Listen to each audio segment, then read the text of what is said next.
I like to remind people that leads are just about everywhere that people are. So you can do lead generation activities anywhere. At the beginning of your real estate career, the most critical skill that you can learn and master is becoming comfortable with talking to people that you don't know. It will serve you well for your entire career, I promise you. In the beginning, you will have to talk with a lot more people because you don't have 500 people in your database to send you business.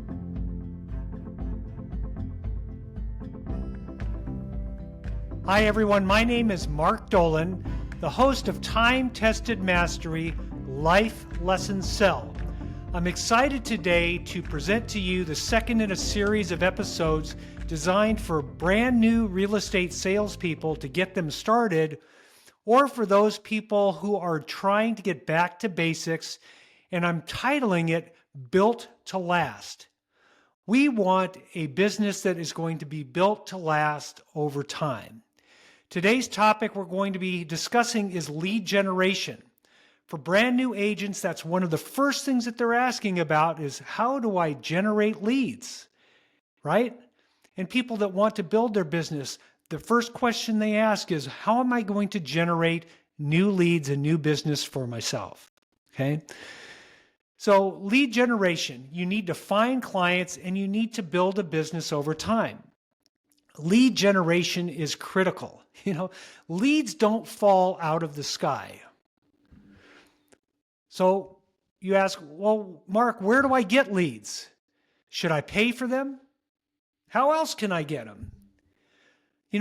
Buying leads is expensive and it hurts profitability even if you're making sales. Earning leads takes a lot of time and effort, which is this: we simply have to go work for them. Now, I like to remind people that leads are just about everywhere that people are. So you can do lead generation activities anywhere. Now, it's very important that you realize that there are two methods for generating business. There's passive methods of lead generation, and there are active methods.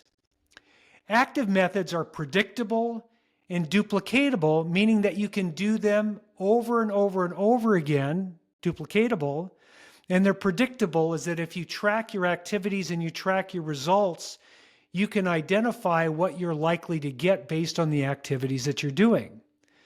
Expired listings, for sale by owners, past clients, sphere of influence, affinity groups and networking, cold calling, and door knocking are all examples of active methods of prospecting, meaning that you go to them, you're not waiting for them to come to you. Now, social media, farming via mail, text, or email, internet leads, referrals from outside sources, and open houses, and floor time, those are considered passive methods of lead generation. And the reason they're called passive is that somebody else has to do something to initiate the contact. We can sit in an open house all day long. If nobody shows up, we haven't generated any leads. Think about it. So all prospecting methods require, in order to be successful, talking to or communicating with people. Here's an interesting principle for you to think about as you're deciding what kind of lead generation activities that you want to do. And that's this: the higher the risk of rejection, the greater the quality of the prospecting content. I'll give you a simple example. If I spend $1 and send a mailer out to some client, it's addressed to him, got a stamp on it, promotes my business and everything, and they receive it, they look at it for 5 seconds and they throw it away in the trash, I've been rejected. Does it hurt me? Not really. It hurts me $1, right? But if I go and knock on the door, I walk up to the front door of a for sale by owner and I knock on the door and I say, hey, my name is Mark and I'm here to talk to you about your listing. Is there something I can do to help you get it sold? And they slam the door in my face. That's a pretty painful rejection. Now, I make that point not to let you know that every time you knock on somebody's door, they're going to slam the door in your face, because in reality, that happens very, very, very rarely. but the risk of that rejection is always there. But the flip side of it is that when I make a face-to-face presentation with somebody, it's a much more powerful contact and I have a much greater chance of getting my message across to them. So think about that principle when you're deciding how you're going to do your lead generation. Another important thing to know about lead generation is that prospecting is a numbers game. Some people buy and some people don't buy. Some people list and some people don't list.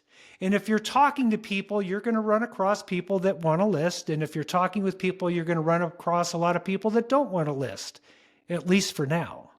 So over the years, the number 3% has been a pretty reliable predictor of contacts to leads, which is pretty disheartening. That means you have to talk to 100 people to get 3 opportunities to get business. The good news, and this is really important for you to get this, the good news is that of that 97% left over, you have a second way to win. So for those 97% of the people that say, no, I don't need your service at this time, you have another way to win. So find a way to put yourself in the position to be their personal or family real estate professional. So when I call somebody and say, hey, do you want to sell your home? And they say no, I'm going to say, do you know anybody else that wants to buy or sell real estate? And if they say no to that, then I'm going to say something along the lines of, do you have a professional family real estate agent that is a go-to for you all the time? Do you refer all of your friends and family to one particular professional, or do you not have one in your family? If they say no, you can say, I would like to apply for the job. I do a good job of educating and helping people with investment and real estate advice, and all I'm going to ask for in return is your referrals when you hear somebody that I might be able to be of help to. How does that sound? And when you get somebody that says yes, one of those 97% of the people that said you can't help me now you're able to add them to your database. So think about this, whether it's 2 years, 3 years, 5 years, 10 years down the road. Imagine that you have 500 people who you know, who love you, that will break down doors to help you build your business. They refer you to their friends and they call you whenever they have a real estate question because they know you are the expert. You're the expert and you are their resource for valuable information. Now, the standard rule to expect out of your database is that 10% of the people in your database that you have an established professional working relationship with will give you a deal personally, or they will refer you to somebody each year. I'm not talking about a name or an email address in your computer. I'm talking about 500 relationships that you work and nurture consistently and predictably throughout the year. Whatever prospecting method or methods you experiment with and ultimately master, you're always going to have people that say, I don't need your help now, and you're going to have an opportunity to build a relationship with them that will pay you off long-term in your career. I think that's exciting. So it's important that this message be internalized by you. At the beginning of your real estate career, the most critical skill that you can learn and master is becoming comfortable with talking to people that you don't know. It will serve you well for your entire career, I promise you. In the beginning, you will have to talk with a lot more people because you don't have 500 people in your database to send you business. But over time, it will become easier and very profitable. No, it is not easy. The 2 most common errors I have seen over and over again in my career are these. Number 1, never getting comfortable talking with people that we don't know, and therefore not talking enough people to have enough leads to have a profitable business. The second problem that I've seen over and over again is somebody that comes out of the chute hard and they talk to a bunch of people 8, 9, 10 hours a day and they do it for 90 days. And they're so burnt out and they're so disappointed and they're so tired and they lose faith in themselves that they quit right before the miracle happens. We talked about that in a previous session when we talked about having a daily schedule, right? 6 hours a day, every day, nonstop, no matter what, so that you have time to regenerate yourself and go back to it again the next day. Now, whether you're a new agent starting the business or whether you're an agent that wants to build your business and get back to basics, even though you've been around a little bit, lead generation is going to be a critical factor for you to master in order to build your business. I want to remind you that there are many ways to skin a cat, and there are many ways to be successful in the real estate business. Some people are absolutely successful at expired listings.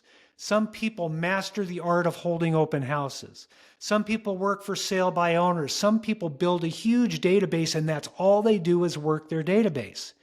There's many ways for you to do it.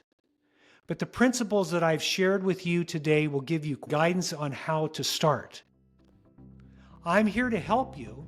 If there's anything that you would like to do to refine your lead generation techniques to suit your business and move you forward, please reach out to me at timetestedmastery.com. Life Lessons Sell. I'd love to be of help to you, and I look forward to talking to you soon.